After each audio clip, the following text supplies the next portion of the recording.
Okay, I can start the speech, opening remarks.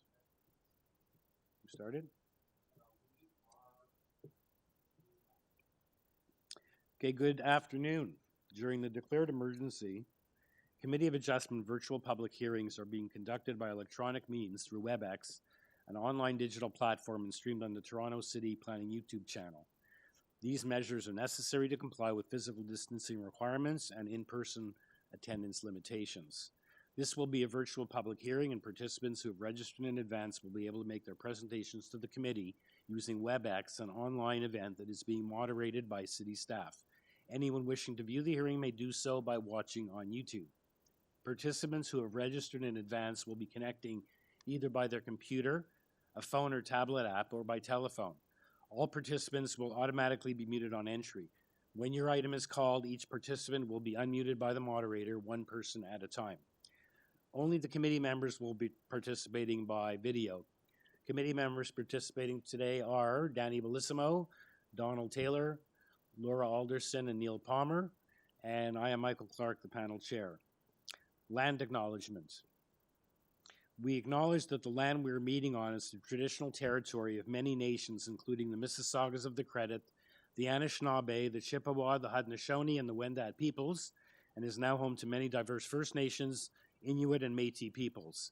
We also acknowledge that Toronto is covered by Treaty 13 with the Mississaugas of the Credit. In accordance with Sections 45 and 53 of the Planning Act 1990 as amended, this meeting of the Committee of Adjustment of the City of Toronto is called to order. The Committee of Adjustment considers applications for variances from the provisions of the zoning bylaw that apply to the property, permissions to extend or alter lawful non-conforming uses, and consents to sever properties to create new lots. Anyone in attendance today who wants to receive a copy of the decision of the committee on an application must submit a written request for a decision by email. Please ensure that you include your name, address, and email address, because the Committee of Adjustment and the TLAB, in the event of an appeal, will be sending notifications and appeal updates by email.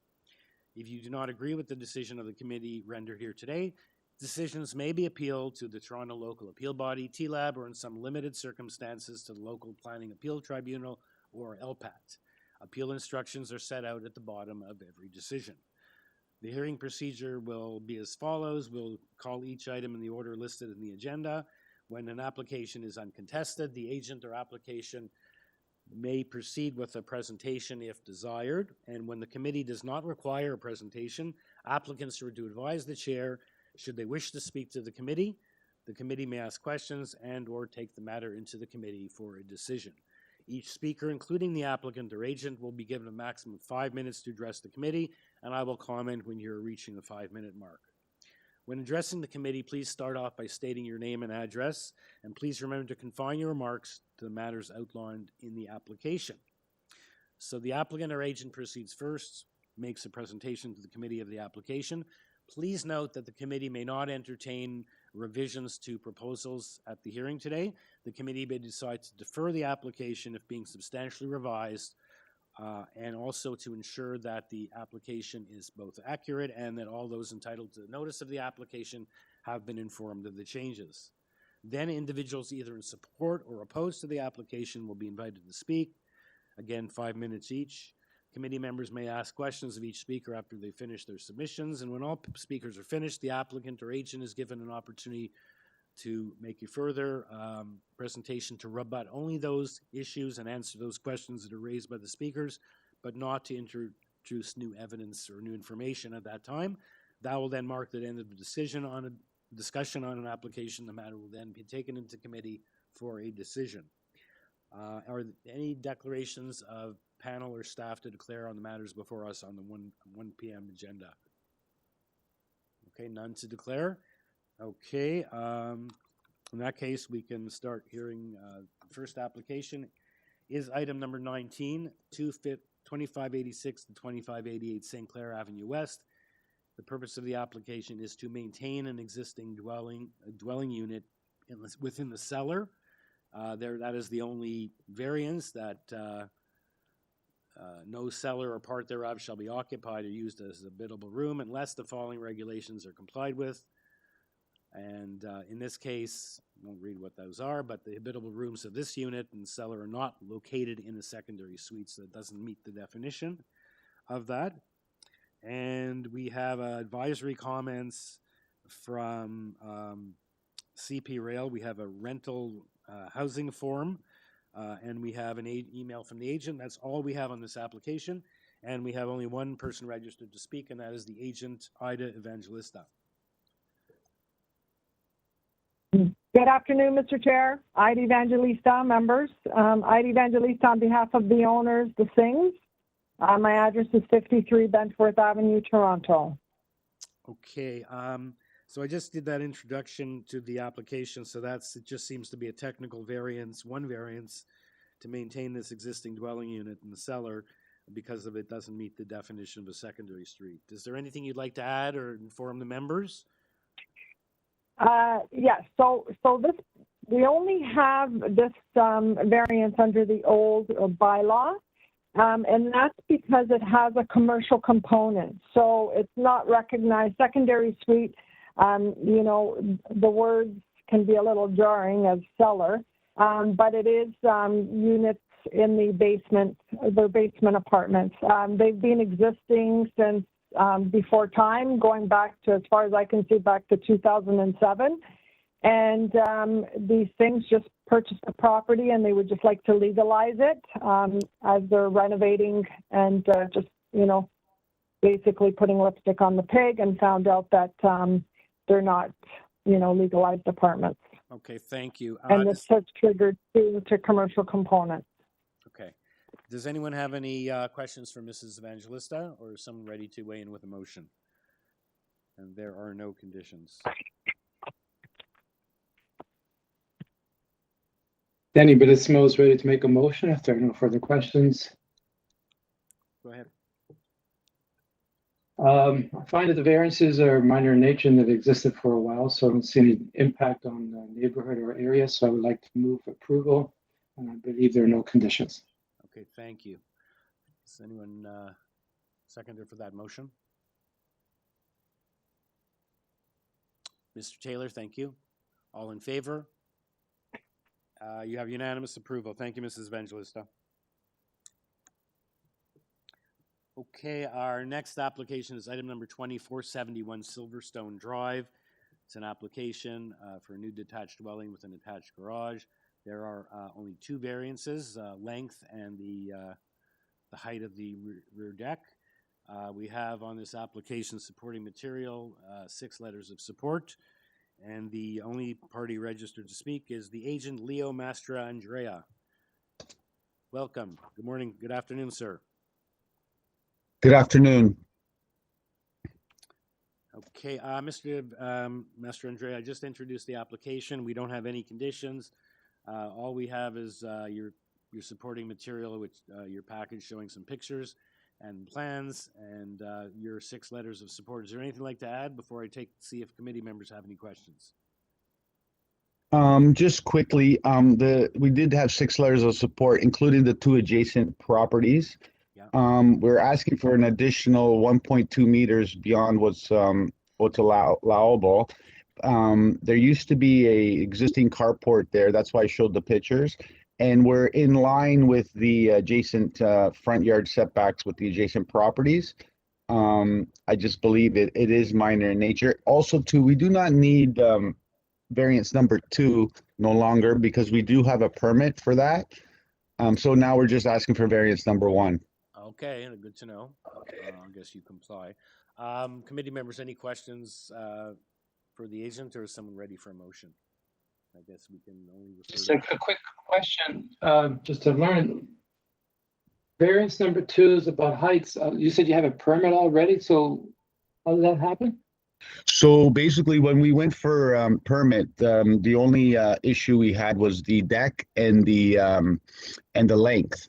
So what we did was we removed the garage and we revised the deck to comply, and then came back with a second application for the length to add the garage. I see. So the second application only had 1 variance. Okay, fine. Thank you. Okay, any other questions for Mr. Mastroandrea, or is someone ready for a motion?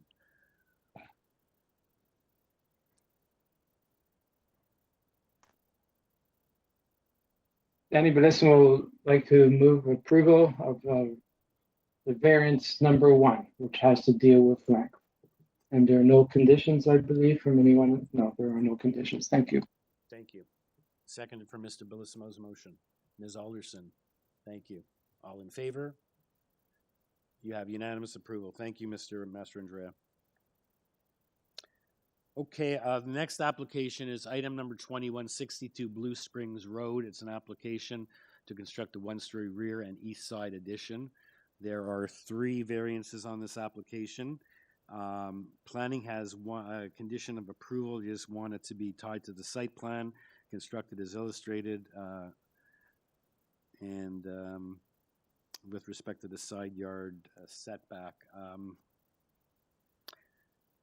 There are no conditions. The agent is listed as Mr. Alex Boros. Unfortunately, I was aware that I saw the death announcement. Mr. Boros sadly passed away end of April. So we now, I believe, have the homeowner on the line. The homeowner is not on the line yet. So Are we trying to contact the homeowner to make them appear?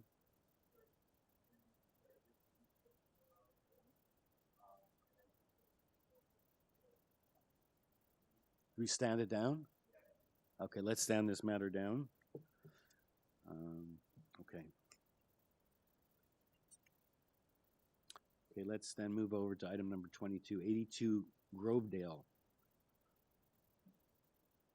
And this is an application to construct a new detached dwelling with an integral garage.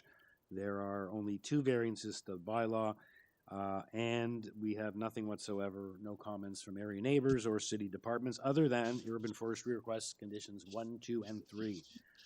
Speaker is the agent, Eddie Perez. Well, hi, good afternoon, Chairman and committee members. My name is Eddie Perez. I'm here on behalf of the owners. Very simple application. It looks like we only have the side yard setback of 0.3 of a meter and the length of 0.68 of a meter. Yeah, the length is only in the bay window section, Okay. the box window. Okay, and there are no conditions proposed. Committee members, any questions for Mr. Perez, or is someone ready for a motion? I'm ready for a motion if no one has any questions. Go ahead. There are 2 variances. I believe them to be minor in nature and subject to urban forestry conditions. I would like to move approval. Thank you, Ms. Alderson. Seconded for that motion. Mr. Bellissimo, thank you. All in favor? Unanimous. The approval is unanimous. Thank you, Mr. Perez. Okay, the next application is item number 2363 Parkchester Road. It's an application to construct a 2nd-story addition over the existing dwelling with a covered front porch and a covered rear deck, and a 2-story rear and south side addition, which will include an attached garage. There are 4 variances. We have supplemental materials and applicant's presentation. TRCA has no objection. There are 2 letters of objection, and there's conditions from planning with respect to bird-friendly window treatments of the like we normally see on ravine backing properties with windows.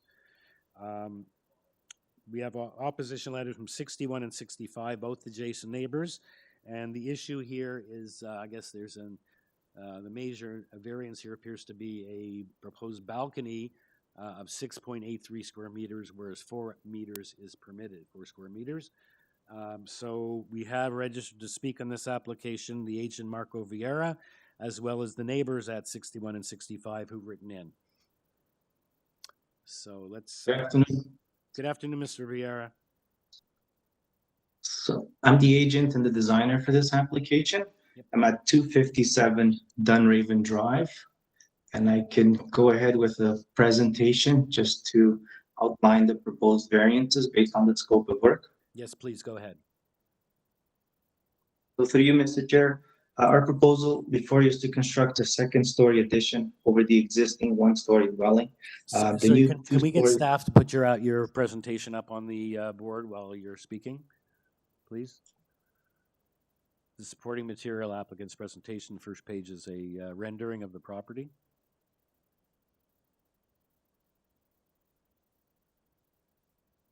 Thank you. So, Mr. Vera, if you can refer to that if you want as you make your Sure. presentation. Certainly. I'll start.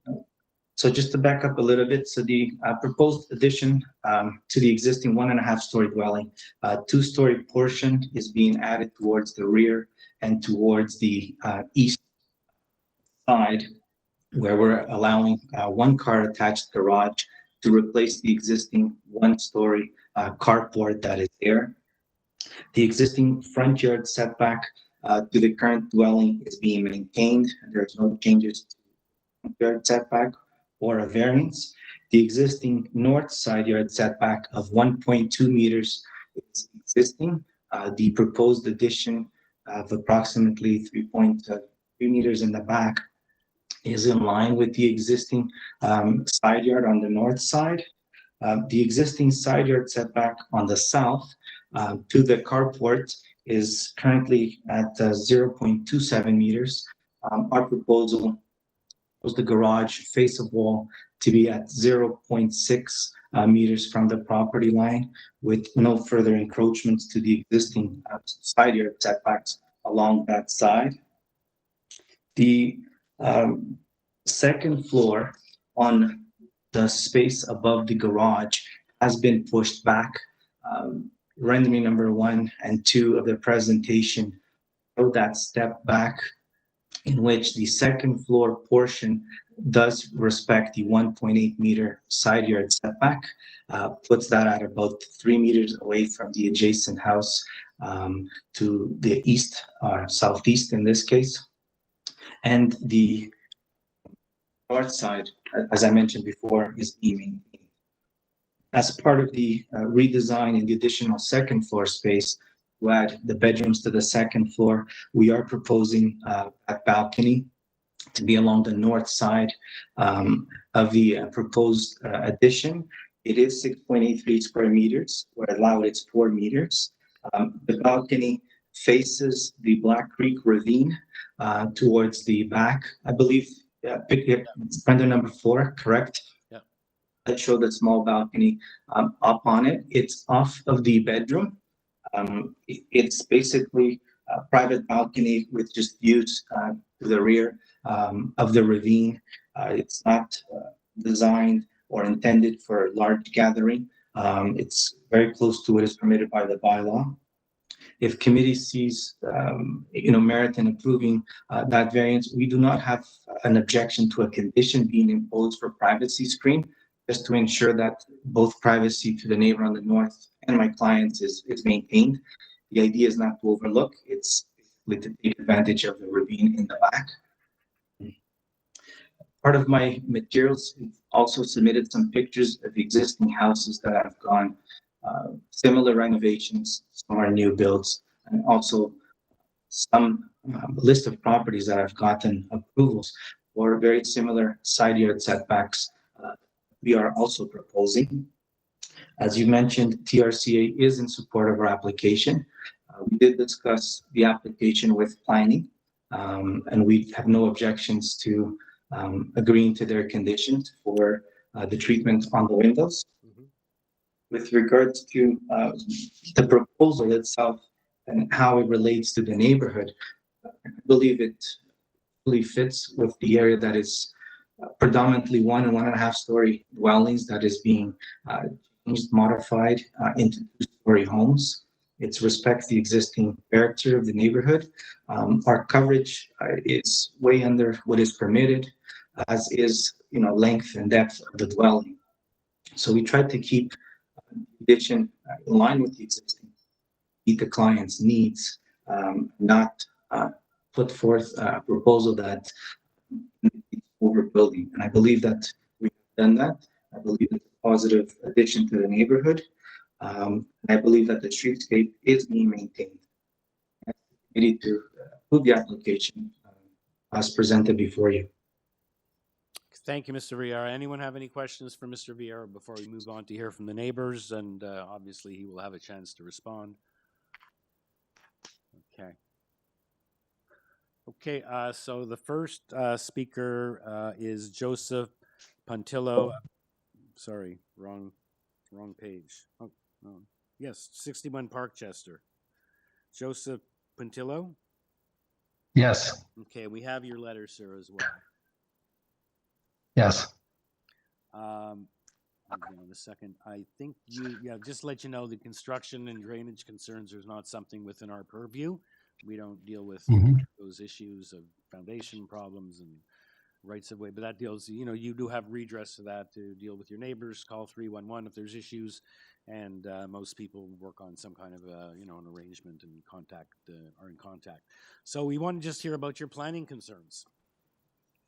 Well, first and foremost, I got caught, I guess, kind of sideswiped by this. I know the individual that's actually constructing. He sees me quite a bit, and I was quite surprised to get a letter. And I did try to speak to Mr. Vera earlier in the week, and he never returned my call. I have no problems with somebody building a house. My main concern is how would it impact my house in terms of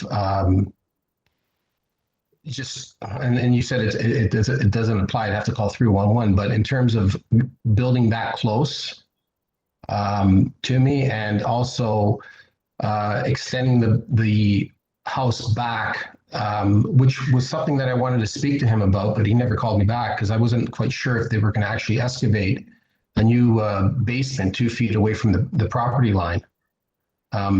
I mean, I've got quite a bit of mature vegetation there. I wanted to talk to him about that, and again, I never had an opportunity to do so.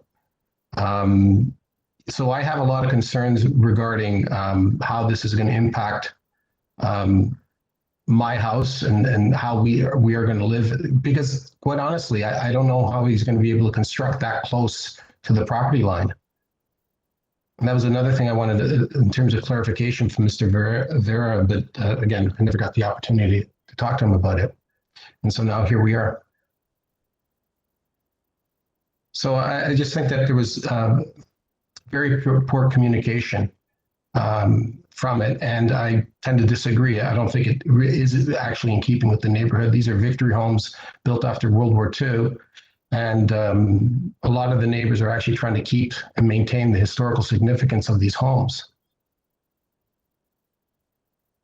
So I do have a lot of concerns regarding the overhang, how close they're actually building. And that's basically it. I question about, like I said, how the excavation is going to impact the side of my house. Now, I don't have a problem if he building the house. If he stays within variance, I've got nothing to say. Okay. Does anyone have any questions for the neighbor at 61 Parkchester? And you also can make reference to his letter on file, materials. And if not, let's move on to the next speaker, the neighbor on the other side, Mr. and Mrs. Churchill at 65 Parkchester. And as well, we have... Yes, hi, it's Tom Churchill. I'm here with Denise, my wife. So I noticed in his rendering, he doesn't show there's a large tree on the front lawn. I mean, in his rendering, it shows it closer to the road, but it's actually very close to the house. And, it's not on his other drawing with his proposal either. And it's a very large tree. So I don't know why that wasn't on the plan. There's 2 trees in total, but he does show the one on the south side. Yeah. Also, I don't agree with the setback. I don't see why it can't, why they can't maintain, what they're allowed to have. They're only 50-foot lots.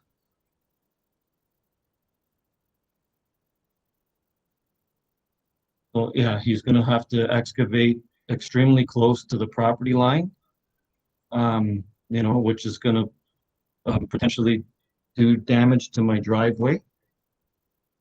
especially due to erosion.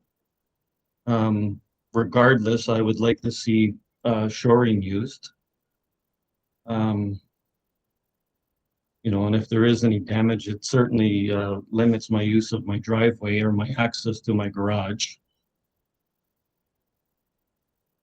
Building so close to the property line also reduces maintenance. I don't know how they're going to get through to the backyard with buildings so close on both sides.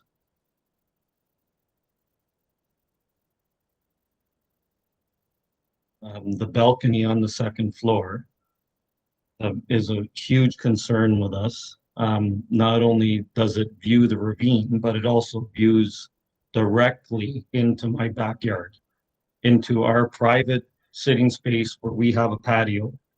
That balcony is going to be staring right down into our space, which I think is a huge invasion of our privacy. Not to mention the building and the balcony is going to limit our sunlight and our openness to the area. It's just a nice open space that is going to be gone. And same with the deck. They want to encroach with the deck. I don't see why they can't keep it in line with the setbacks that were given. You know, it's going to be a huge house. I don't see why they can't build with what they're, you know, allowed to do with the bylaw. And no, it doesn't fit in with the architecture of the neighborhood at all. They're all gable end, story-and-a-half homes.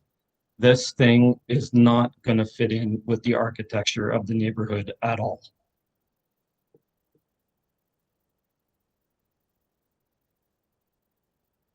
But definitely need to be addressed. You know, it's a huge tree, and why it's not on the drawing is beyond me. Like, anyway. Urban forestry is imposing a condition, but we'll let Mr. Vieira answer that in his rebuttal about the tree. Okay. Okay. So, you want to continue? You have another minute if you'd like to continue, but you don't have to use your whole 5 minutes by all means. If you'd like to wrap up, I think you've let us know what your concerns are. Well, the other thing is the house has been used as a rooming house for the last few years since it was sold from the person that had owned it for 40 years. I've been patient. I've let you go on with non-planning issues about construction, but let's not get into previous use and rentals because it's being rebuilt and that's not a relevant concern for the committee. So well, I'm afraid it's going to be used as the same thing. Okay. Okay. Anything else? No. Okay, we'll have Mr. Vieira respond to your concerns, sir. Okay, Mr. Vieira, you have the two neighbors' letters and you've heard their deputations, so that's ball is in your court. Thank you, Mr. Chair. I just like to clarify that I did speak to Mr. Joseph earlier in the week. He contacted me, we spoke with regards to the variances. I did explain to him that on the side of the garage, the depth of excavation was only going to be 1.2 meters. Also, we got into some construction related matter, which I stressed that I was there simply to outline the variances or explain the variances, not to discuss the other things. Did call me back, I think the following day, but unfortunately we were not able to connect. The issue with regards to depth of excavation was explained. We are not intending to access his property for any of the excavation. It's done on site. He has to, my client has to deal with those matters with him. We will have full access of our driveway to access the rear yard to build the addition. And then as we come towards the front, the last thing to be done is the garage. So I think accessibility adjacent lot isn't an issue. The proposal is affecting, honestly, basically the existing footprint and cardboard that is there currently slopes towards the neighbor side. Our garage is actually flat roof, so the drainage will be to the front and back, not to the side. We don't think this will be causing issues with drainage, even though that we are going through a building permit, and if something arises through that, we'll have to take care of that matter through that process. With regards to Mr. Thomas, or number 65, similar, we're maintaining the existing depth of excavation to the existing house. No intentions to encroach. We're lining up the addition with the existing house as well. And I disagree with, not meeting the character. I believe that actually the houses that have been renovated that are changing, there's a mix in architecture, there's a mix in styles, there's a combination of 1, 2, and 1.5 story dwellings. And we're not asking for, coverage, length, or height. Simply signify that we've got an issue with overmassing or overbuilding. So I believe the proposal before you is in keeping. I understand the concerns with regards to the balcony. It does not extend past the proposed second story. The roof of the covered patio at the first floor is much larger. The balcony is set back to minimize that overlook. It's basically slightly about 0.6 meters back from the adjacent house in terms of the setbacks along the back. So there's no intent to push the balcony further back to affect the neighbors and affect their privacy. And I think the 5 foot, 1.8 meter high privacy screen would simply ensure that privacy is maintained. Okay, thank you. Committee members, anyone have any questions for Mr. Vieira, or for that matter for either of the two neighbors at this point? If not, let's take it into committee for a motion and make a decision. I do have a quick question of the agent. Is your client aware of the 3 conditions of community planning? Yes, he is. And he's okay with that? Yes. Yeah, I've looked at some of the houses on the street, and it looks like that street is in transition to some 2-story homes. So it's not just 1.5 stories any longer. And I do think that's the beauty of Toronto, is that there is a wide variety of styles in architecture on any given street. So I'm prepared to make a motion to approve with community planning's conditions. I'm not sure if there's any urban forestry conditions. And yes, the neighbor was right. There are 2 large trees on the front yard. So I'm not sure why that's not in the plans, but let me just check my notes here. TRCA has no objection. It's urban forestry number 1 is the condition. So I'm prepared to make that motion. Thank you. Second, could I add, sorry, for seconding, Danny Bellissimo, the mover, could I add that we add the privacy screen at 1.8 meter high that the applicant is willing to do, and it is an issue with the neighbor? Could that be added to your motion? Yes, absolutely. So a privacy screen, depending on the height of the actual balcony railings, it should be at that height, whatever that height happens. Perhaps Mr. Carvalino can weigh in. Perhaps Mr. Carvalino, I think the typical is 1.5 meters. Obviously, they can go higher. It is through you, Mr. Chair. This morning. Okay. But I believe 1.5. Okay. It is, Mr. Correct? Chair, 1.5.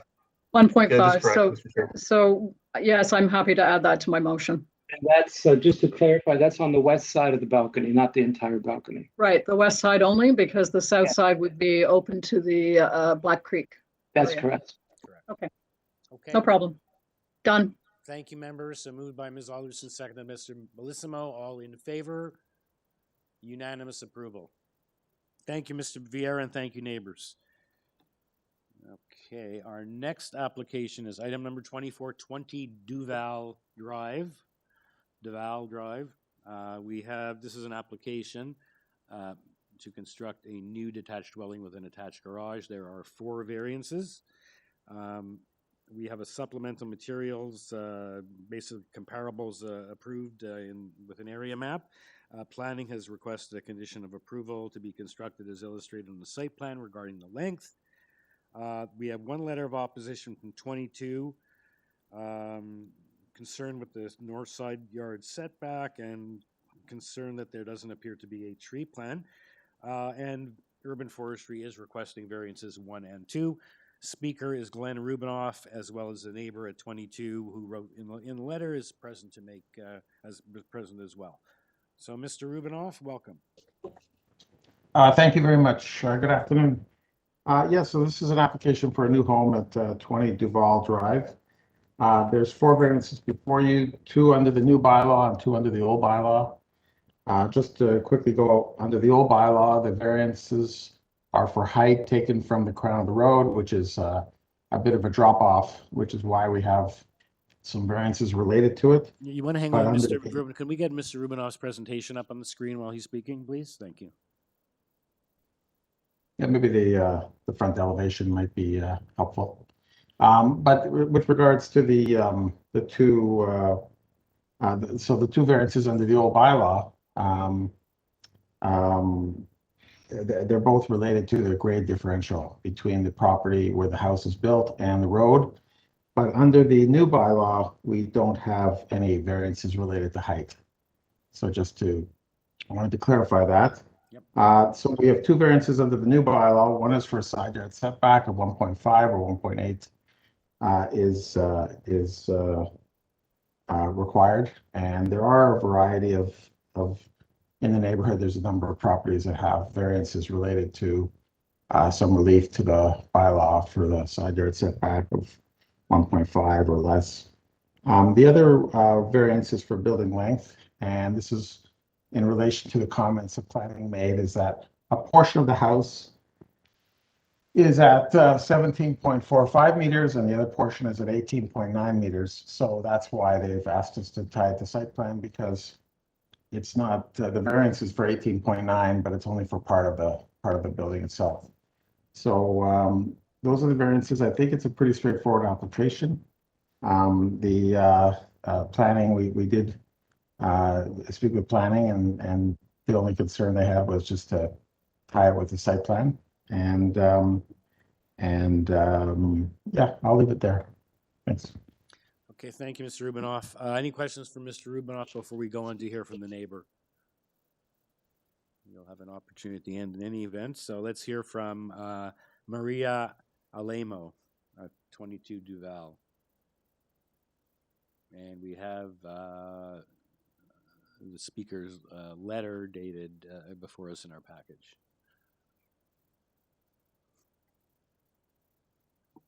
Maria, I just unmuted you. Can you hear me?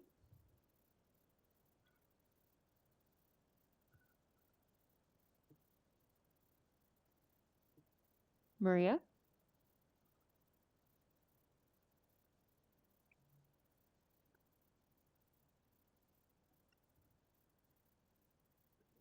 She's unmuted, so. Yeah, she's here, but.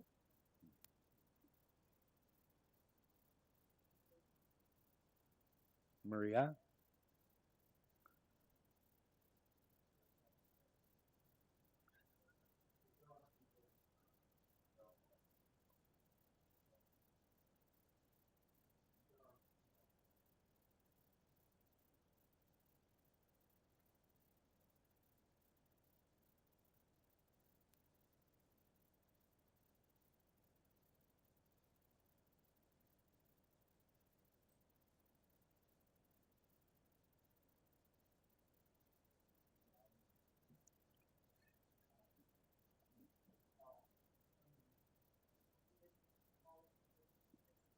Okay, so we do have her letter. We have her photos that she's given us.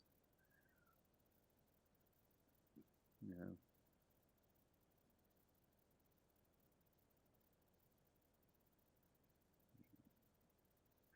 It'd be helpful for her to walk through her pictures that she sent us. Oh, it shows trees that were cut.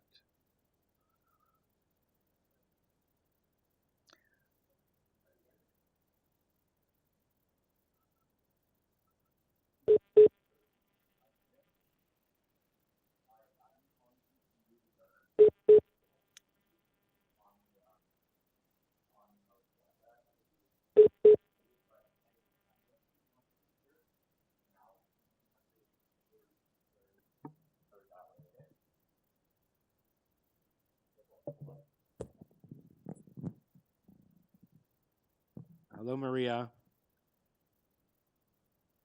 We do have your letter and your pictures. I guess your pictures show the. I can't hear anybody. Okay, how's this? I just want you to make, I guess, I don't know if you've been able to hear Mr. Mr. Rubinoff's presentation. Yeah, Maria, you won't be able to hear the chair because of the way we're doing it on speaker, but. Why doesn't she just give us her presentation? She has 5 minutes to let us know what her concerns. We do have her letter, though. You can tell her and her pictures. Yep. Okay, shall I begin? Yep, go ahead. Can they hear me though? Yep, loud and clear. Okay, perfect. Well, I have to apologize. I wasn't able to download the program because I've just got a new computer. But anyway, I'm glad that at least I'm having an opportunity to speak. Regarding the application, I do have three major concerns.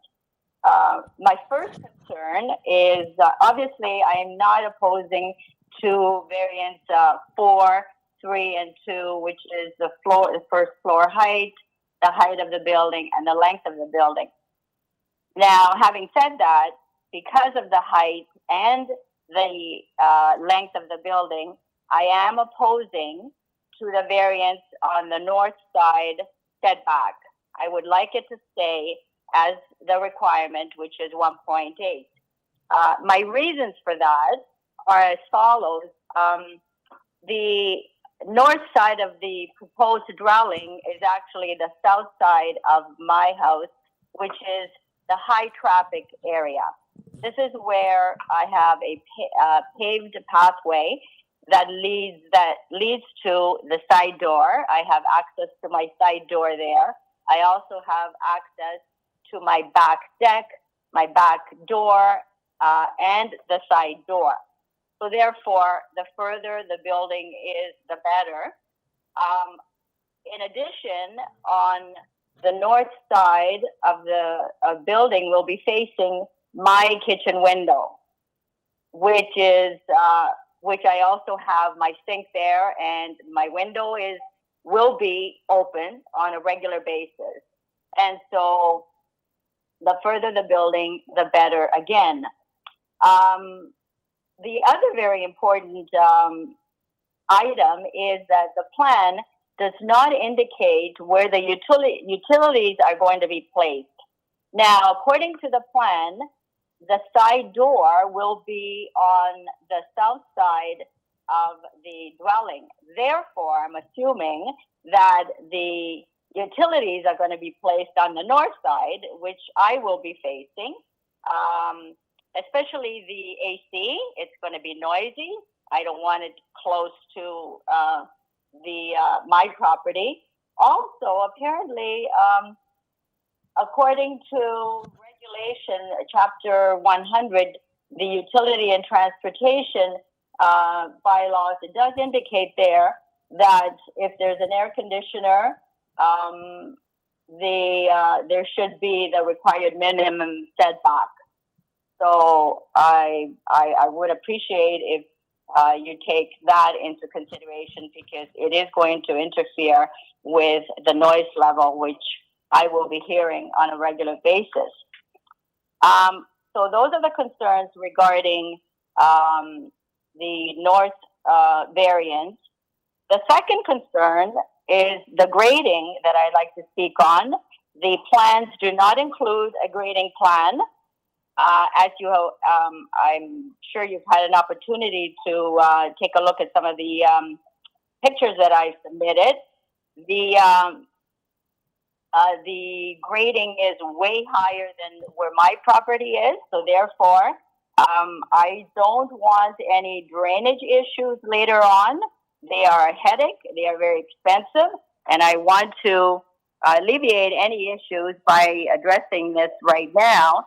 And so I just want the plans to show where the runoff is going to be, to make sure that the runoff stays within the property and the property owners. The third issue was going back to sum up of these two items, is that when I build my house, I build it within the requirements because I do want to enjoy the airspace and the openness around the property.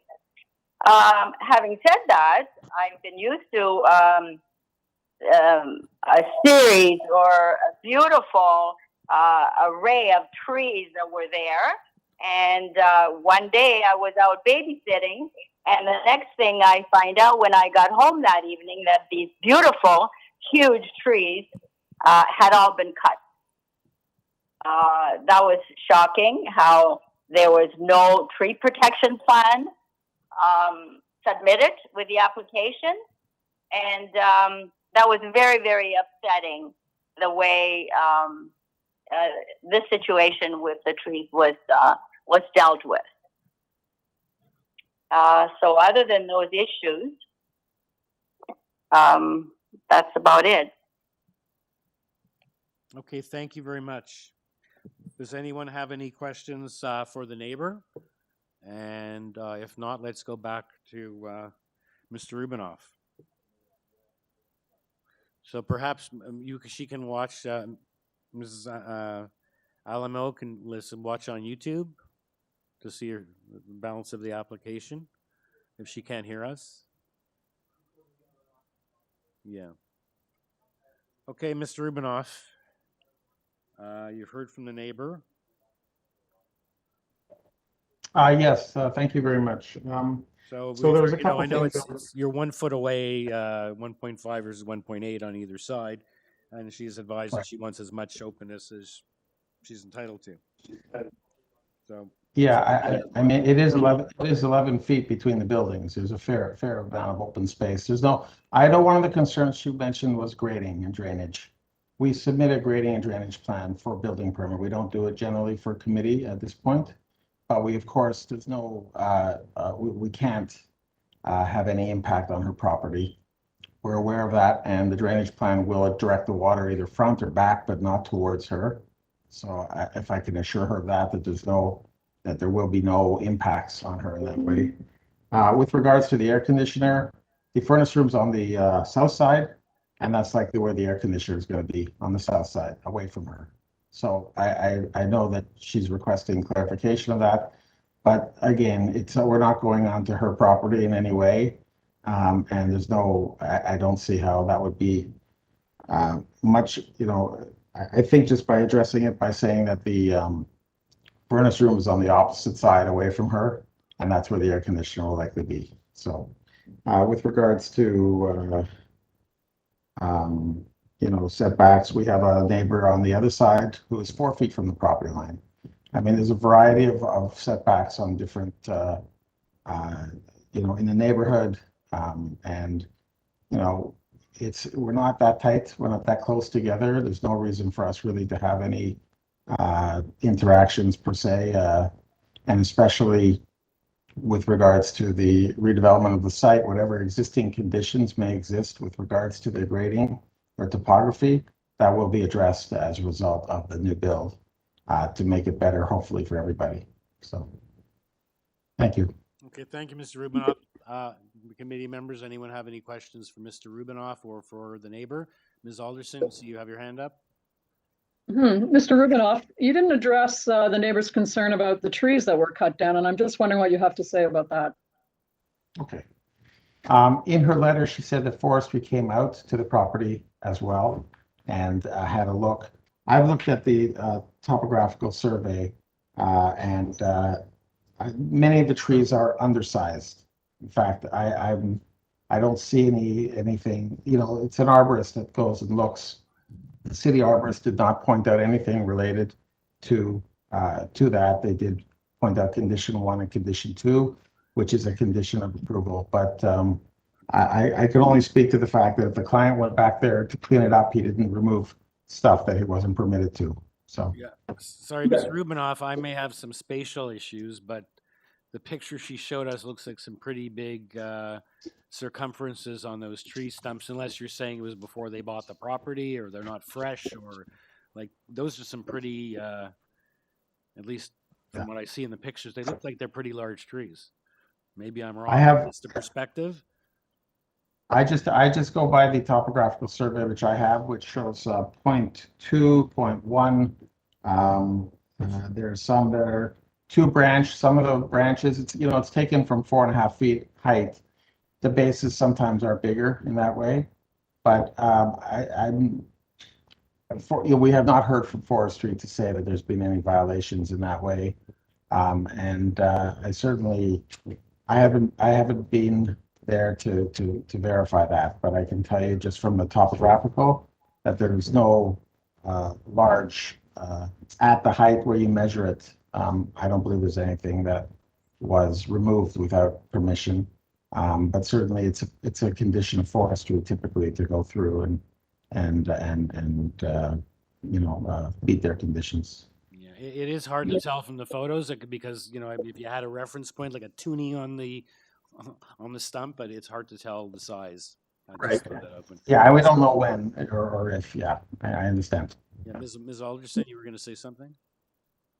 No, and your client is aware of the urban forestry conditions that are being currently imposed? Yes, of course. Yeah.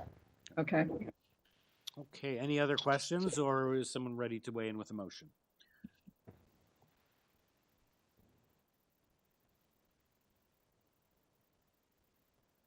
Yeah, Mr. Chair, just sort of reflecting on the neighbors' concerns. First of all, regarding grading, that's subject to another process, as has been pointed out.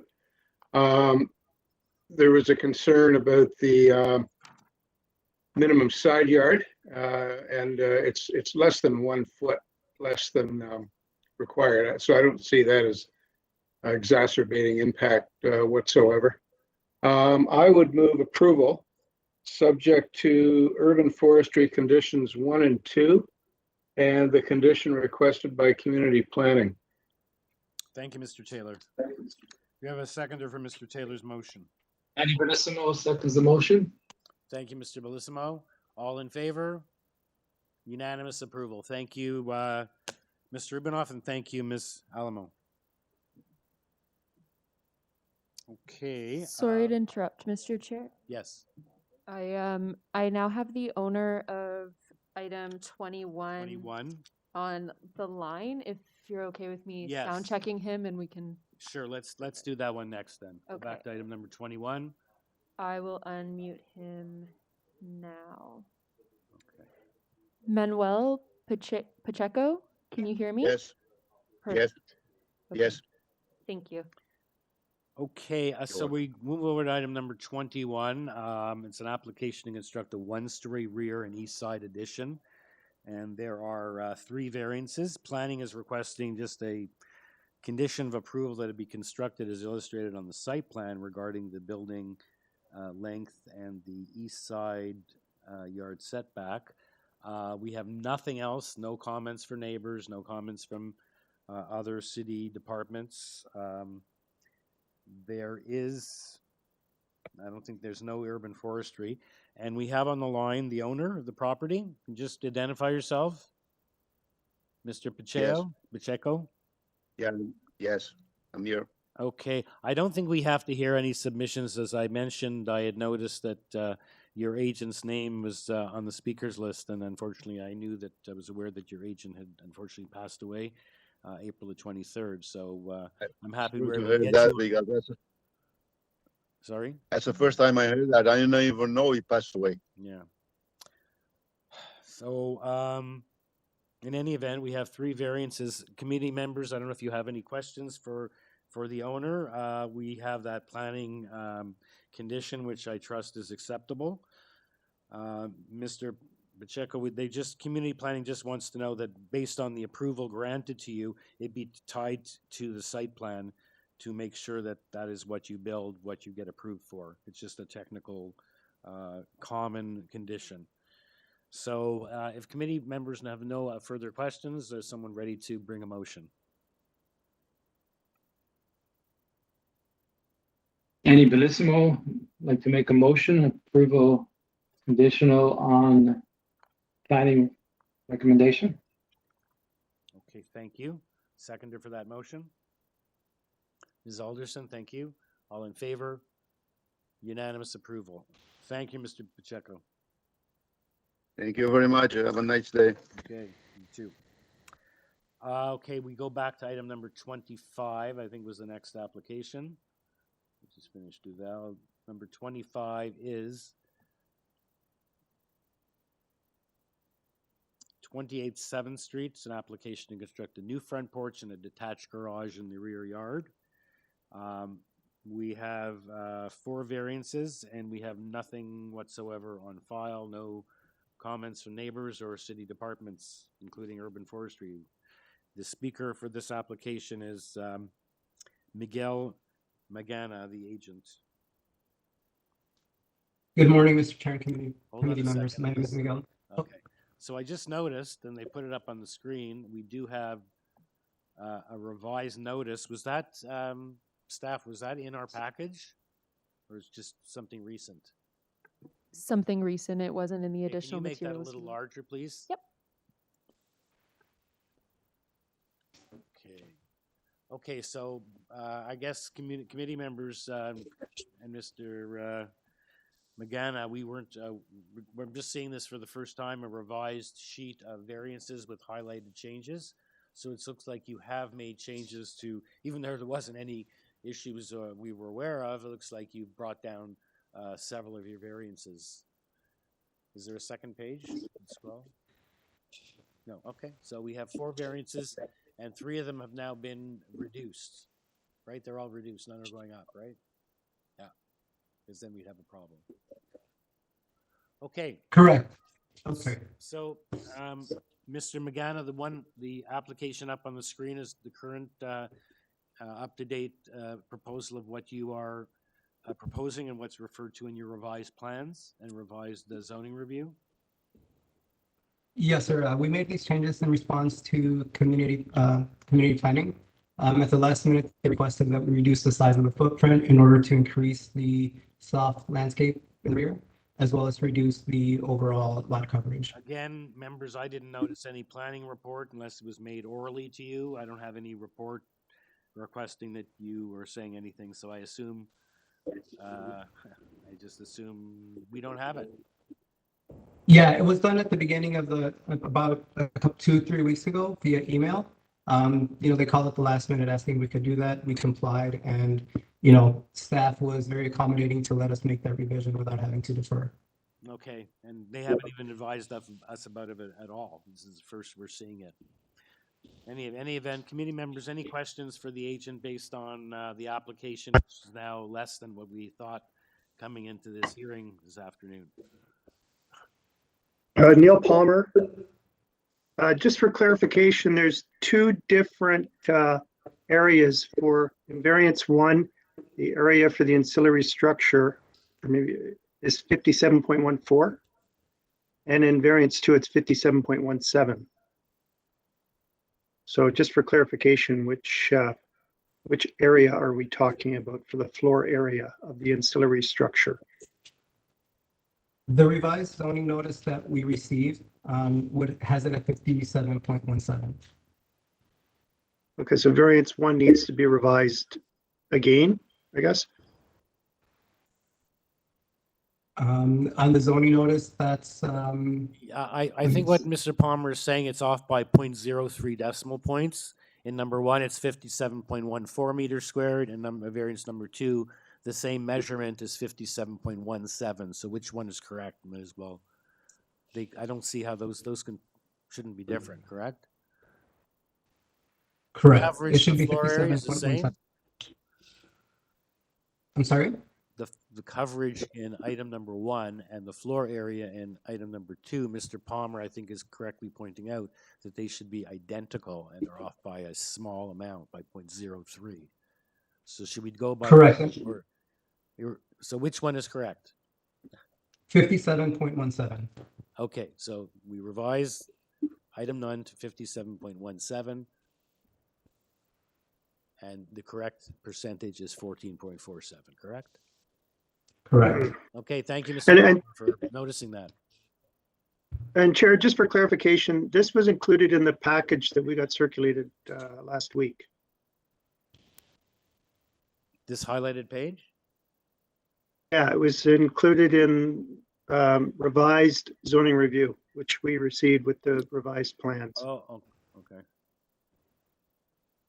just for clarification. Well, I see the revised ZR where it says revised ZR in the bookmark. Yeah, exactly. Yeah, Okay, but I don't see that. precisely. Did you get that highlighted page, the revised notice page? That's what I'm saying we didn't get. See till No, I didn't get a revised notice page. I just looked at the revised zoning Okay, review. that's fine. Okay. In a perfect world, we should have gotten that revised notice page before the agent just brought it to our attention. But anyway, okay. So any other questions? Thank you for pointing that out, Mr. Palmer. The applicant should thank you. So Thank you, Mr. Palmer. Any further questions? Are we ready for a motion?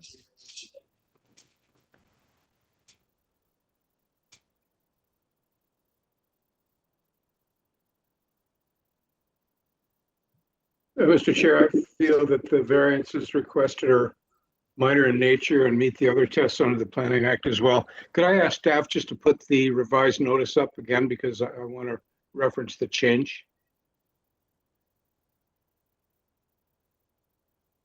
So I would move for approval of the revised application subject to a change to in variance 1. The proposed ancillary structure will cover 14.47% of the lot area, brackets 57.17 meters squared.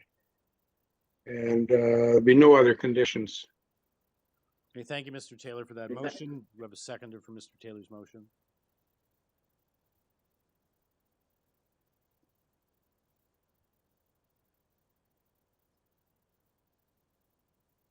I don't have a visual right now on Ms. Alderson, but if someone can just... Oh, so see, I didn't see your hand because you weren't up on the screen. I'm happy to second that motion. I think it's great that you're keeping that bungalow. We're going to need them for all the seniors who are retiring and downsizing. So thank you for keeping the bungalow. Okay, thank you. All in favor? Okay, unanimous approval. Thank you. Okay, our next application is item number 26-9 Tamerlane Courts. It's an application to construct a covered front porch, a rear covered porch, and a rear yard cabana. We have on this application opposition from 54 Poplar, and we have a letter of opposition is all we have on this from 54. And we have, as I said, 2 variances. The speakers on this application are Anthony Bartolini, the agent, and as well the neighbor from 54 who wrote the letter but did not, I don't know if she's on the line, Elizabeth Petrovic. So we'll first hear from Mr. Bartolini. Hello, members of committee. Anthony Bartolini here, representing my client from 9 Tamerlane. I have no further information to add to this application, but I'm willing to answer any questions there may be. Okay, does anyone have any questions for the agent at this time? Okay, if not, we'll then hear from the neighbor at 54, and we have an emailed letter with pictures dated May the 25th. I assume the agent, you've seen that letter? The detailed letter from the neighbor complaining about the Yes. addition. Okay, so you can, I guess, if you could address that now if you wish, or you can wait to hear if she's going to make a presentation and address it at that point. It's up to you. Yeah, that's fine. We'll let the neighbor move forward, and I'll make comments. I know there is no other comments from urban forestry or from community planning or any other city departments with concerns on this. Okay, so I assume it's regarding this cabana. I believe there was some issues about this setback and height. I noted that I don't think there is a height or rear setback variance, but we'll hear what her concerns are on her privacy and other concerns. So is Elizabeth Petrovic there? Hi, yes, I'm here. Can you hear me? Yes, we can. Thank you. We do have your letter with photos, so that will be helpful to have in front of us as you go make your submissions. So let us know what your concerns are. And I'll just point out to you, I didn't happen to notice a height or a rear yard setback variance in this. Okay, which is concerning. Tell us the So I guess I'll impact on you. Yeah, jump we right need to in. hear the impact. We are 54 Poplar. We are the property just east of the subject site, so our backyards back up to each other. Yep. We have no issue with the covered porches and the front porch. That's all fine. Our issue is the building that they're calling a cabana, but it's quite a large building. It's only 1 foot away from our fence line, so our property line, and it's a 16 by 17 foot building, but the height is our concern. So the height is a 10-foot 9-inch stucco building, and then I guess some decorative pergola on top for an additional 1.5 feet. So our fence line in the picture you can see there is 6 feet tall. So assuming that they remove their raised garden bed that they have backing up there, we're still looking at a stucco building that's more than twice the height of that fence, 1 foot away from our property line. I know that they probably want to match up with their decorative piece to match up with their porch covering. But if you look at it from our backyard, we're going to be looking at a stucco wall for more than 1/3 of our backyard. And because it's in the foreground right up against the fence line, it'll be even higher than you see where their first floor ends. And we have a bungalow on that property. So that outhouse building is going to be probably taller than our bungalow. So it's just a little, it'll close us in quite a bit. And we worry even with, if we try to do some landscaping there, it might die because of the shadow that such a large building would create. And our other concern is the use for the building. So that's 200 square feet of space, I think more than 200 square feet that they're showing, and they're showing it for a bathroom and a storage area. Our concern is primarily the bathroom. We're not sure why a bathroom is necessary 10 feet away from your main house, but because it's up against our property and then the other neighbor to the south of them, we worry about venting for that bathroom, what kind of smells we're going to deal with. If it's a properly plumbed bathroom, we also have a large, mature, beautiful pine tree that's less than 10 feet from the property line. So we're wondering how they will need deep footings if it's properly plumbed, and that can affect our roots for our tree. And then we also, I know you guys aren't really responsible for runoff, but they show it as a flat roof, which means it's going to drain to the back. So that's 200 square feet of additional roof. So we have rain runoff, we have snow melt runoff that's going to go into that 1 foot space between the fence. That fence is going to need to be changed. I know you can see in the photo it's quite old. So if there's a firm, rigid structure, how are we going to have access to change it? And then just the upkeep of this huge wall, like I also don't know if are they going to need to access our backyard to construct it, to finish the stucco, because it's just 1 foot and like almost 13 feet tall. No one spoke to us about it. We don't know what their construction plan is. Basically, the height and the use of the building seems a little extreme. It'll cage in our backyard a lot, and so much, it'll feel like we have been closed in a lot. And because the height is the same as our building, like we have rear yard setbacks as a house, and this is as big, as tall as a house, but they aren't applied to the structure. It's just not clear. To be clear though, we are not against them putting a shed. Like everyone should be entitled to put a shed in their backyard. We're fine with that. We have an issue with how tall it is. If it were 8 feet even, that's fine. And if they could not have a bathroom that vents onto our property, that would be okay too. It's just the height and the use is our primary concerns. Okay, thank you, Ms. Petrovic. Does anyone have any questions for the neighbor before we move on to get a reply from Mr. Bartolini? Okay, Mr. Bartolini. Hi there. So yeah, just to address the client's concern about the actual height of the structure, I do believe we are in compliance with the bylaw related to height of accessory structures. Actually, I think we're actually a little bit lower. That being said, not for argument's sake or anything, I actually don't believe we're going to build the accessory structure that tall, or the cabana that tall. I think we kind of just put it in there to make sure, we were in compliance with the zoning bylaw per se. But I do think our intention is to build it closer to 8 or 9 feet. I do think, to have it that tall may be a little excessive. That being said, I know we are in compliance with, the zoning bylaw in terms of height of an accessory building.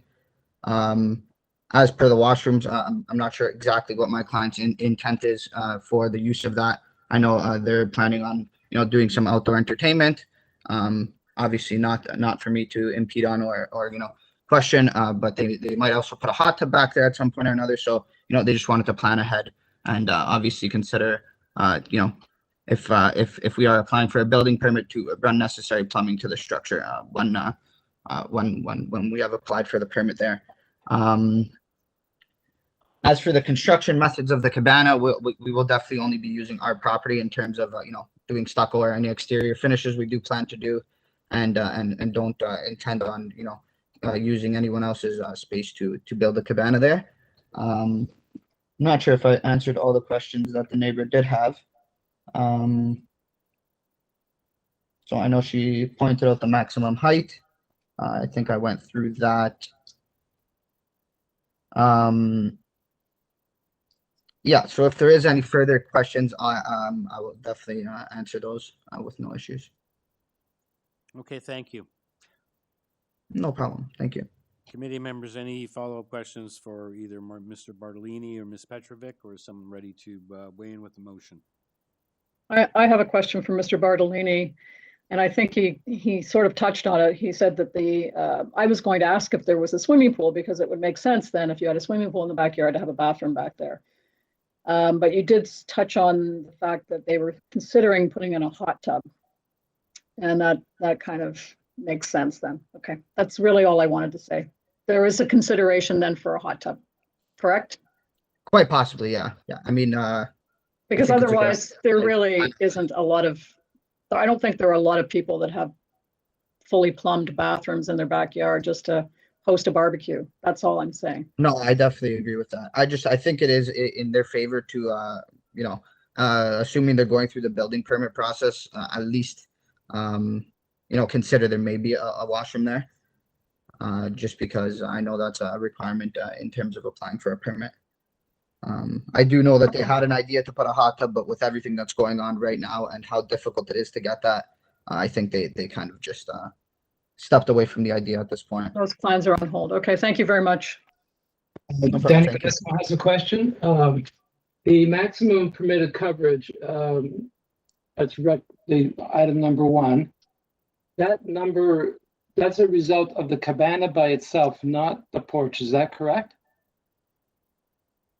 The maximum permitted coverage included the porches as well. So you're exceeding, so even if you did not have the cabana, you'd be exceeding the allowable lot coverage, correct?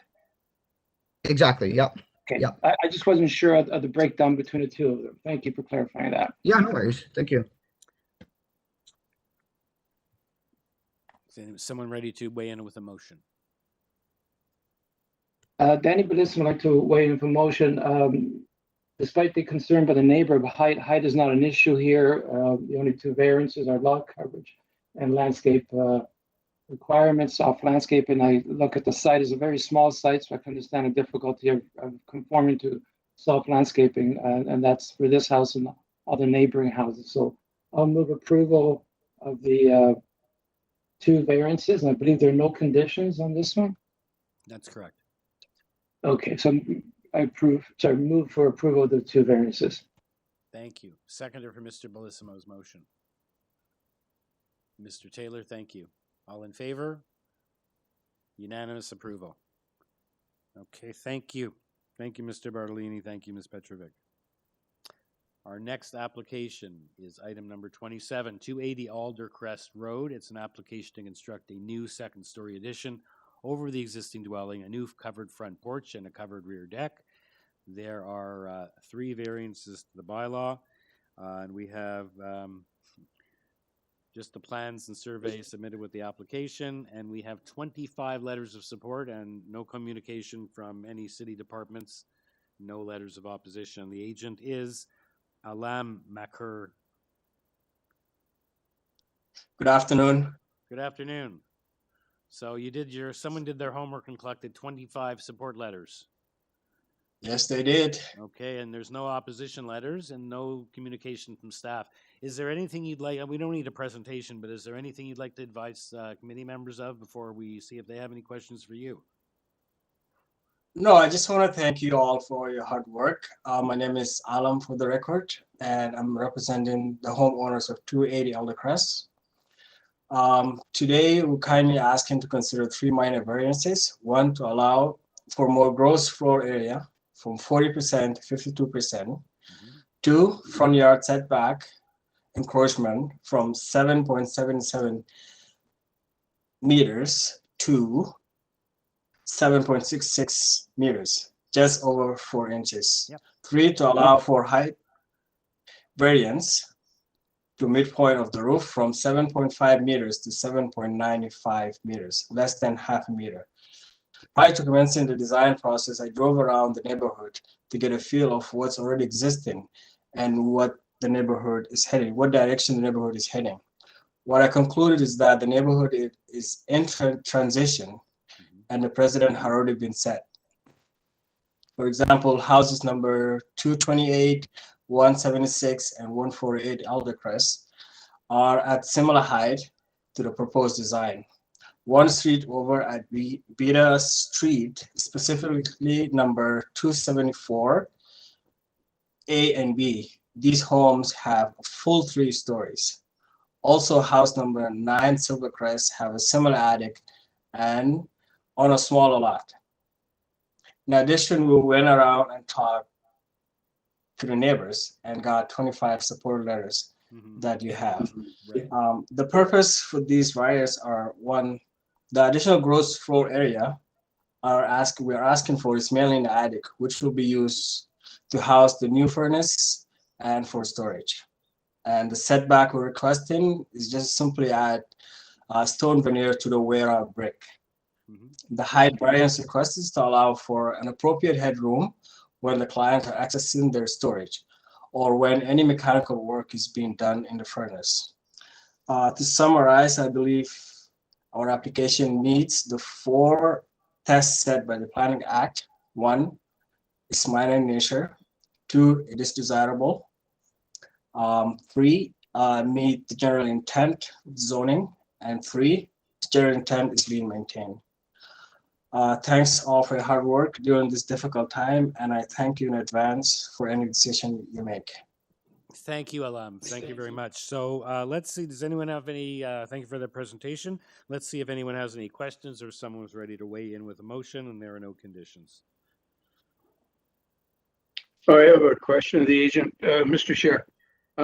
Regarding variance 1, if 40% of the lot area is 194.36 meters squared, 0.52 times the area of the lot could not, unless I'm making a mistake here, be 313.92% meters squared.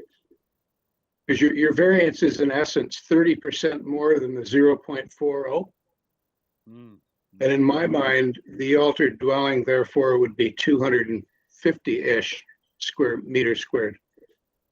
Can you just help me with the math? Yes, I think each floor is, let me just pull the drawings again, sorry. Perhaps staff, is there? Mr. Carvalino, could you look in this as saying? Are you referring to the site plan? No, I'm referring to variance 1 in the notice. Right. Mr. Chair, the application's in on a waiver, so it would be up to the applicant to determine the numbers. So it is a waiver, so there obviously appears to be an issue here. If someone was to calculate, so we first of all don't know, I guess we have to hear from the agent as to whether what he wishes is 313 square meters, almost 314, which would be a higher number than 0.52, or does he want 0.52, which would be a lower number than 313.92? So that's the first thing we have to establish. Like, what's the application really for? Which, Mr. Bellissimo, you can assist. Take a look through the plans as we're discussing this. Since you're asking me, I don't see the waiver. Can we put that on the screen? Is there a waiver that was? No, Through you, Mr. Chair, when you look at the front page, the very front page, we differentiate between applications submitted on a zoning review and on a waiver. Under the property address, you'll see the legal description agent. Under zoning, after the zoning, staff put in what the application was filed under, whether a waiver or a zoning review. And if he's asking for more than 0.52 times the lot area, that's the operative section of the bylaw. The area in parentheses is there as a guideline. So if the number is greater than 0.52, then we would have a notice issue. Right, but if it's really 5.2 and really the 314 square meters is the wrong number, we could revise that downwards. So can the agent assist, and can Mr. Bellissimo assist by taking a look at these plans and see which is the case here? Are we actually at 0.52 at around 250 square meters, or is it 314? Can I speak to that? Let the applicant answer that question, because there's no way, I can't even read the numbers, sorry to tell you the truth. Right. If you can refer to the site plan, the lot size is 485 and 90 square meters, not 313. The lot size, we're talking about the area of the dwelling, sir. It's either is it 314 or is it in 250 range? We need to, not the lot, but your proposed dwelling. Right. It's 253, I believe. You have the ground floor, the second floor, and the attic floor. Okay, so you proceeded by way of a waiver, so you have to tell us if we can change that number of 313.92 in variance number 1 to a lower number and leaving it at 0.52, we're okay. Yes, so that's where it is. Okay. In the beginning, there was a mistake of calculating the garage, which is not part of the gross floor area, and that's where you got that. So what's the number we plug in instead of the 313.92? You said 253. 253. Any decimal points? 0.07. Okay, 253.07. That's what you're saying, and perhaps is it possible for someone, staff or members, does that quickly jive with the 0.52 coverage based on the lot size of? You said the lot size is. I can say, Mr. Chair, that it does.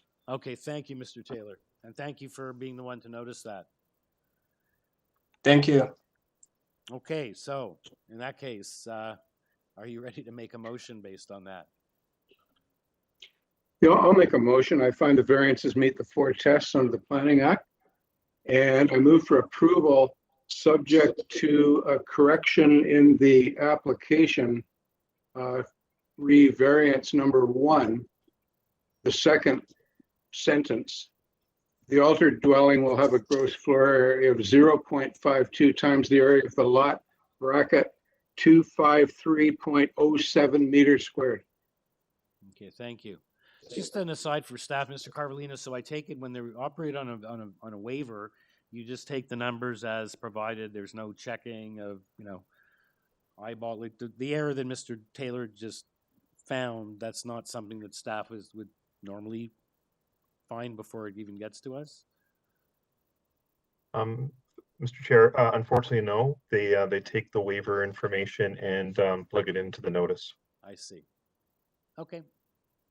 Good to know. Okay, so we have that motion. Is there a seconder for that motion? Danny Bellissimo seconds the motion. Okay, thank you, Danny. All in favor?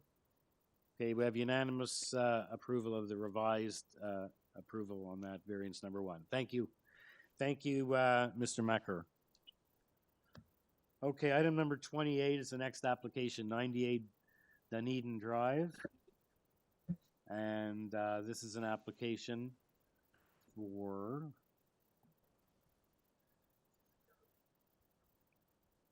hold on. We have a revised agenda page with highlighting, showing the changes, which we can get up on the screen. And so this is an application to construct a 2-story rear addition. We have the highlighted revisions. Variances 1 and 2 have been eliminated, so we only have variances 3 and 4. The floor space index and the parking space being located in the front yard. We have revised zoning notice, tree declaration, tree photos, and transportation and forestry. Transportation has no objection. Forestry is requesting conditions 2 and 5. So we have 2 variances, and the speaker on this is Daniel Hornibrook, agent, or it looks like maybe he's the owner. I am both. Good afternoon, Mr. Chair, members of the committee.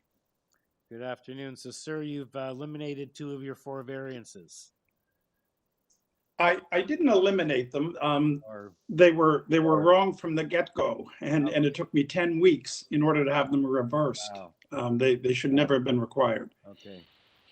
Well, at least it makes it show like you've made some movement, so it can't hurt. But I'm only kidding.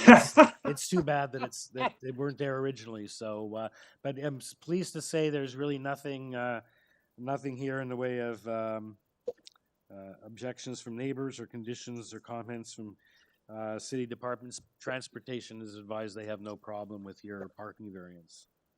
So let's just see, with your permission, would you like to add anything, or can we just see if committee members? No, it's very straightforward, and I appreciate the committee's, indulging me. I just wanted to comment on, I did see something from forestry, and I've been doing this for 35 years, so I'm going to voice a little bit of a displeasure with forestry. They actually asked for denial, which I find to be absurd.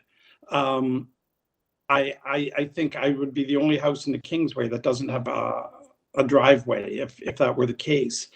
And the tree in question is 2.5 inches in diameter, and it's several feet, like 8 feet away from where the proposed driveway is going to be.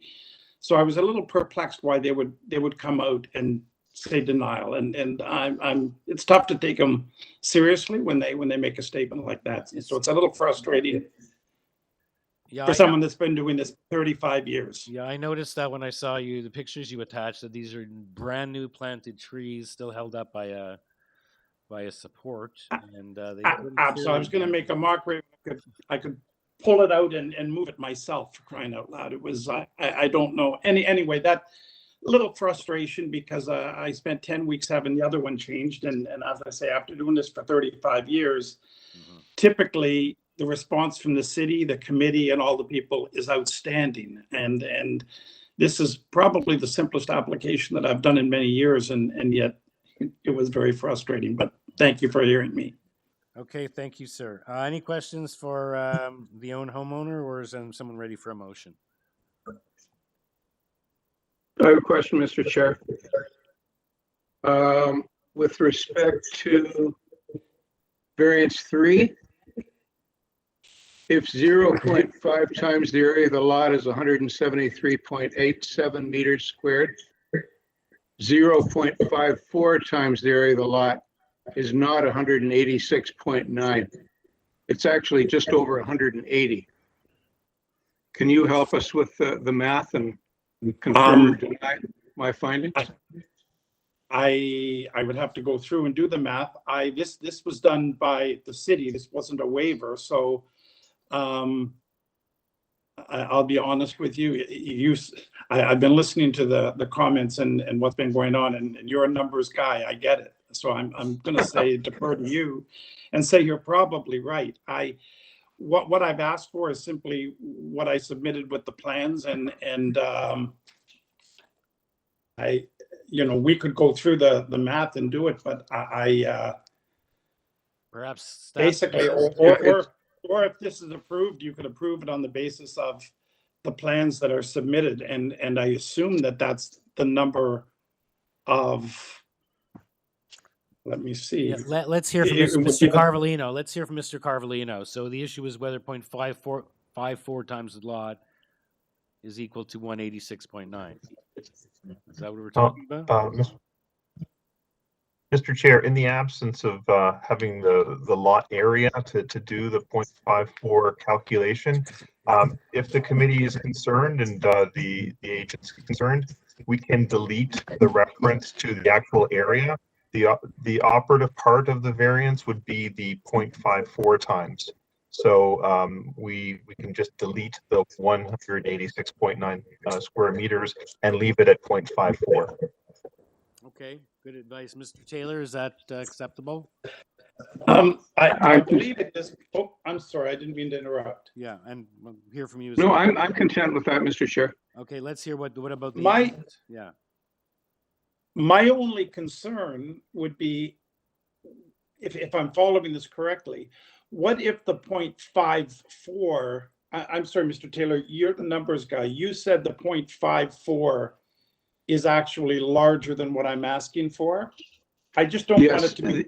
Yes, yes, 0.54 by my reckoning is 173.87 plus 6.95.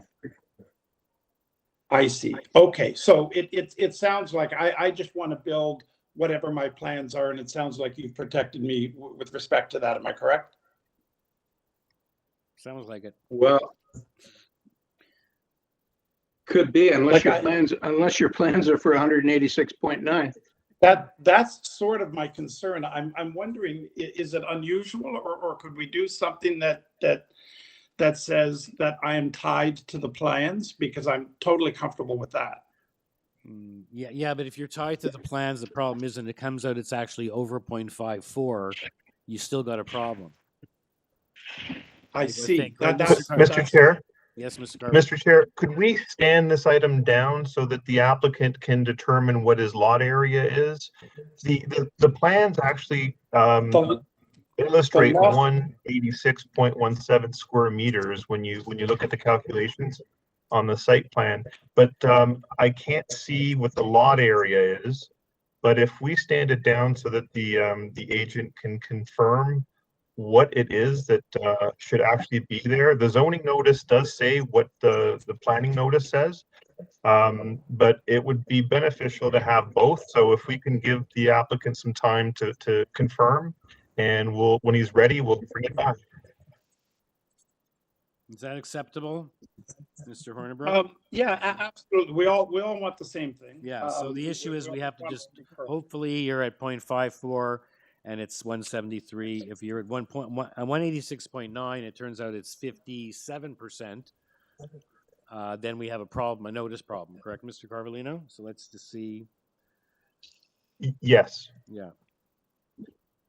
Okay. Okay. Perhaps so you can somehow tell staff when you're ready. How is that going to be? He's not in the room to put up his hand and tell us he's ready. So how's he going to tell us when he's ready? Or we'll come back to him at the end of this time slot. How's that? We only have a few more. Okay, I will get on this right away. I can't hear you. Okay, if not, we only have 3 more items. We'll get him at the end of the time slot. So either way, we're going to be back to him in like 5 minutes. Hopefully. Okay, item number 29. We might as well hold that one down and move to 29, subject to the verification that's going to occur. Item number 29 is 59 Hoover Crescent. And we have one speaker, Yaso Somalingam. This is an application to construct a 2-story south side addition, a new rear deck, and a new 2-story front addition. There are only 2 variances. We have no objection from TRCA. We have a tree preservation and site photos, tree preservation plan, and 2 letters, number 72 in support, and nothing else. Urban Forestry requesting condition number 2. Hello, Mr. Somalingam. Good afternoon, Mr. Chairman and the committee. I am the authorized agent on this application. These variances, what front of you are existing conditions. We are putting a second floor addition on top of these existing condition. The side yard setbacks are very, very minor in nature, and even the rear yard's requirement is only in a corner porch, a small piece at the corner which need the variance. Most of the areas are well within the setback line, and this is due to the shape of the lot mainly. And the new addition we are putting in the ground level is not in this variances area. Okay, thank you. And there's urban forestry condition. Does anyone have any questions for the agent, or is someone ready to weigh in with a motion? We do have 1 letter of support. TRCA has no objection. For this one, I'd like to make a motion for, if there are no further questions. Yes, okay. Given that they are existing site condition, I verified that, look at the drawings, I was move approval of the variances, conditional and forestry. I think it's, the condition is 2. Urban forestry 2, yes. Yes. Thank you, Mr. Thank you. Bellissimo, seconder for that motion. Ms. Alderson, thank you. All in favor? You have unanimous approval. Thank you, Mr. Summerlingham. Okay, next application is item number 30, 28 Smith Crescent. And, hold on. Yeah.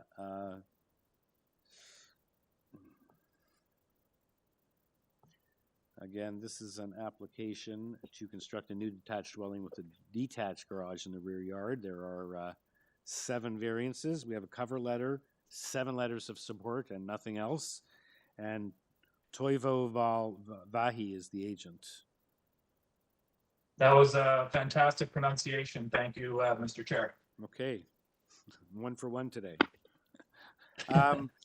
So yes, very straightforward application. I don't believe there's, there are 7 variances. There's no one here with opposition.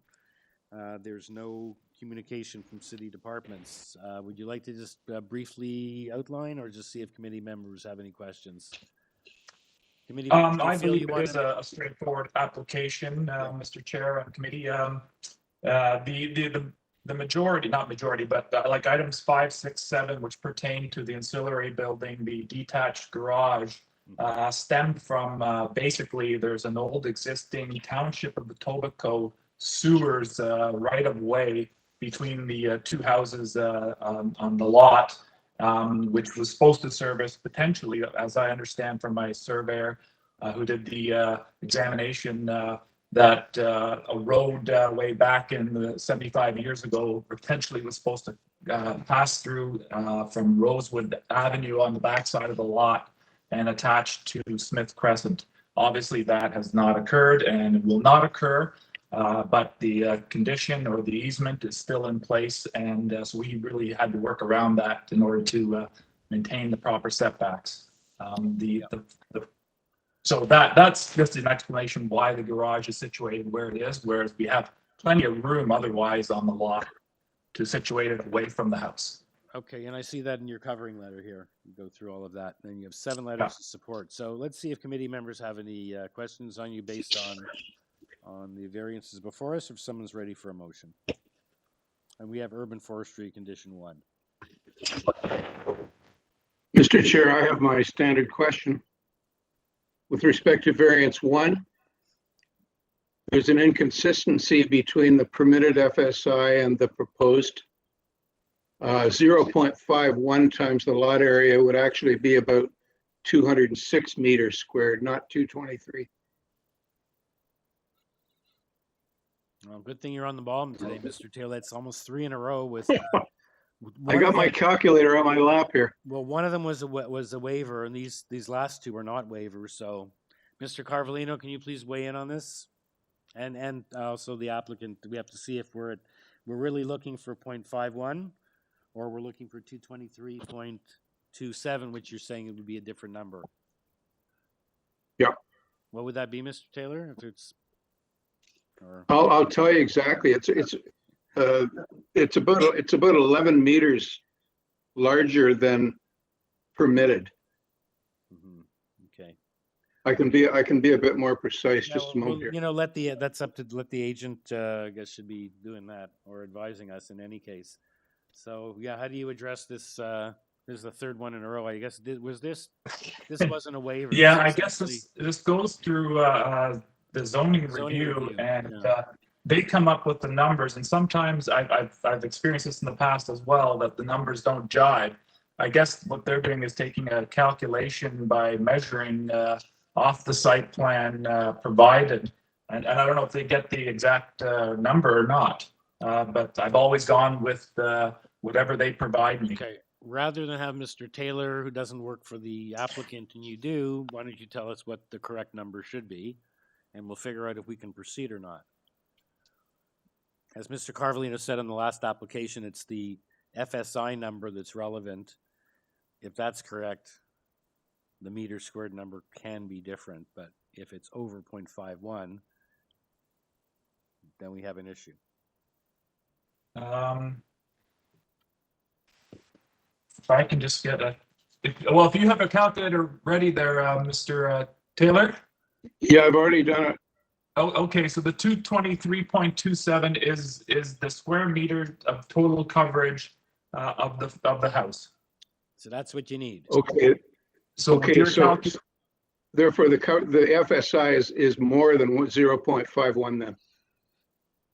0.51 would be 207.58. So, okay, so 220, I mean, you can just bear with me then. 223.27 divided into the lot area for 35.17, if I'm correct. Do you have a lot? I'm sorry, I wasn't following that.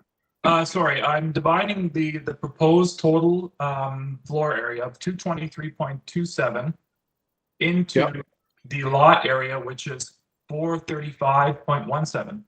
Anyway, it's bigger than 0.51, right? And that gets to 0.51.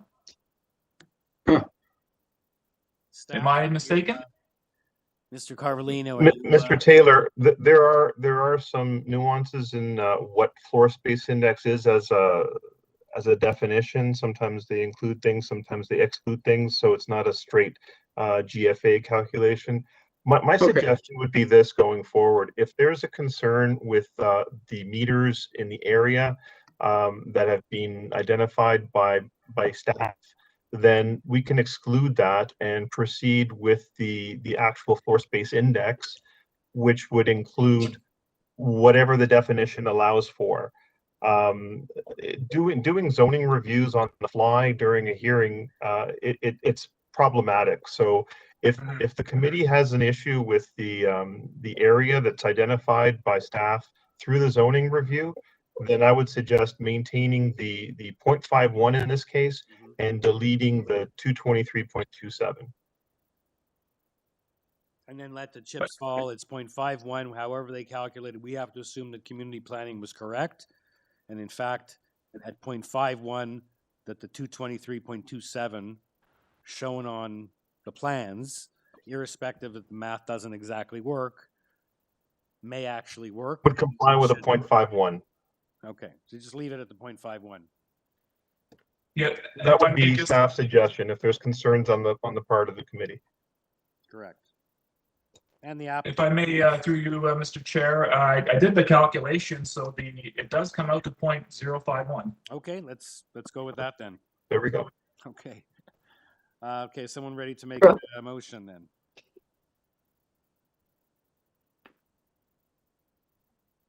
Now that that's been cleared up, and we have urban forestry. I believe the variances meet the 4 tests, and I move approval subject to deleting from variance number 1 the bracketed number 223.27 meters squared, and subject to urban forestry condition 1. Okay, Mr. Taylor, if I would just may suggest, Mr. Carvalino, maybe we should also take out the reference to the 0.45 being 195.83, or it's going to look odd. Take out the meters squared in the permitted floor space index. Or that would be up to the committee, Mr. Chair. Or not. I'm just saying it looks odd that you're not giving the square meters on what they're going for and what we're approving, but you have it on what's permitted under the bylaw. To me, that this looks. Mr. Taylor, it's your motion. You decide. Just think it's cleaner. I amend my motion to leave the bracketed number 223.27 meters squared. Approved as is. No, what I meant is to take not only to take out the 223, but also take out the 195. So it looks. So just leave it. That's what I amend my motion further to delete from variance 1 the bracketed number 195.83 meters squared. That's what I meant. Thank you. Subject to urban forestry 1. Okay, seconder for that motion. Thank you, Ms. Alderson. All in favor? Unanimous approval. Okay, that was an interesting exercise to go through, so we're done item number 30. Item number 31 is 30 Nordin Avenue. It's an application for a second-story addition over the existing dwelling, the one-story south side garage addition. There are 3 variances. We have only comments from transportation. It's actually a transportation report, and I believe they have no objection. Let me just check. Yeah, okay. And the speaker on this application is Ian Cunha. Welcome, Mr. Cunha. Good afternoon, everyone. My name is Ian Cunha. I'm representing the owners of 30 Northern Avenue. I'll be glad to answer any questions that you might have. Okay, committee members, any questions for Mr. Cunha, or is he ready for a motion? There are no conditions. 3 variances.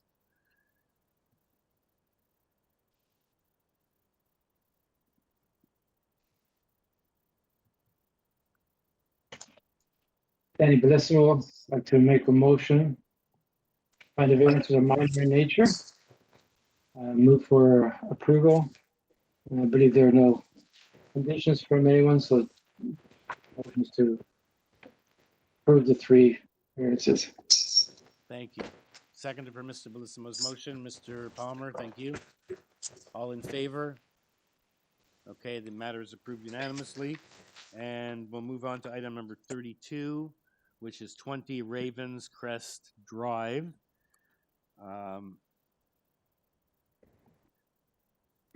Okay, the speaker on this application is Eddie Perez, and what this is an application to construct a new detached dwelling with an attached garage. A previous Committee of Adjustment hearing on December 3rd, 2020 approved a variance related to front yard setback, 1 variance. And it looked like then we have 2 variances. All it looks like there was only 1 variance in the decision. That's the second one today. It looks sort of different from what was said was approved previously. But in any event, you're now coming back for hold on. Yeah, now you're looking for floor space index and proposed front stair width. Yeah, hi, Mr. Chairman and committee members. Again, I'm Eddie Perez. I'm here on behalf of the owners. What happened was originally the review we had put in, it was a mistake on our end. They only count half of the lot approximately. They're not counting the entire lot because of the top of the bank. So that's why we're coming before you as GFA. If you count the entire lot, we're okay with GFA, which we didn't have prior. And the other variance, they missed it the first time. It was just the width of the stairs, which is 13 centimeters more than what the bylaw requires, which is 2 meters. Okay, well, I can see why they missed it. Yeah. So in terms of, so basically you now need to increase the FSI because now they're looking not at the whole lot, but just divided over, just looking at the stable top of bank, so the number goes up. Yeah, correct. The house, we didn't change the plans whatsoever. They're all the same. Right, and TRCA has no objections. So this has not been built yet. This is only No, it hasn't. No, we haven't started at all yet. Okay. Okay, committee members, any questions for Mr. Perez, or are we ready for a motion? And we have urban forestry condition number 3. We already took care of that condition. But that's okay.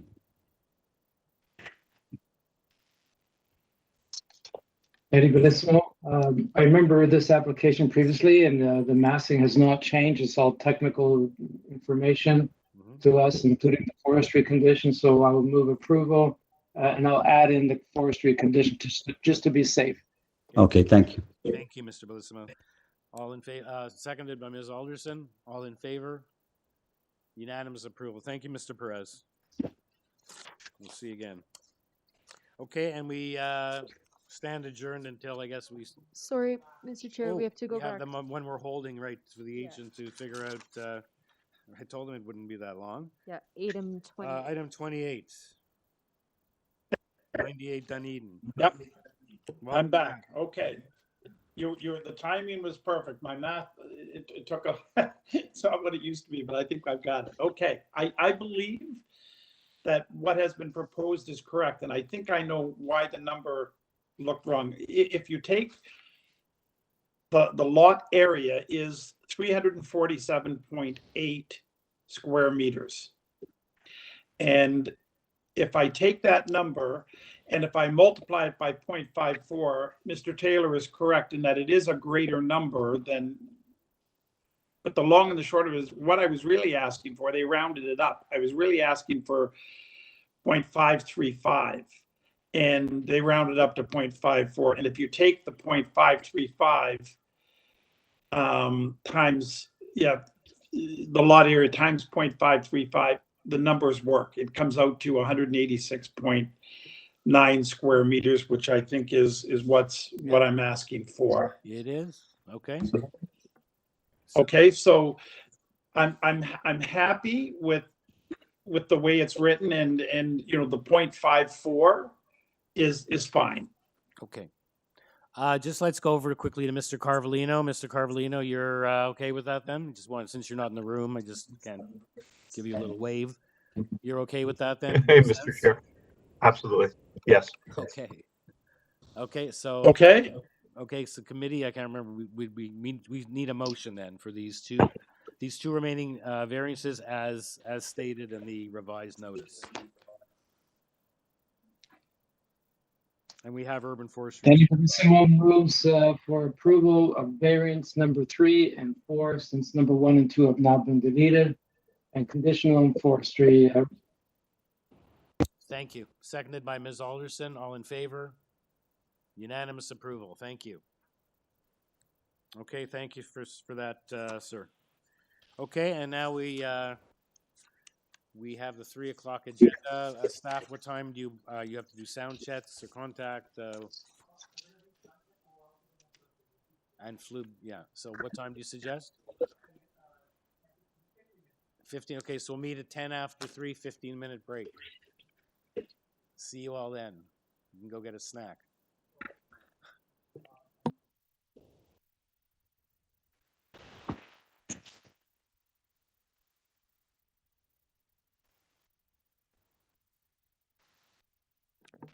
For anybody that is watching on YouTube, watching a YouTube stream, we will have to begin a new stream.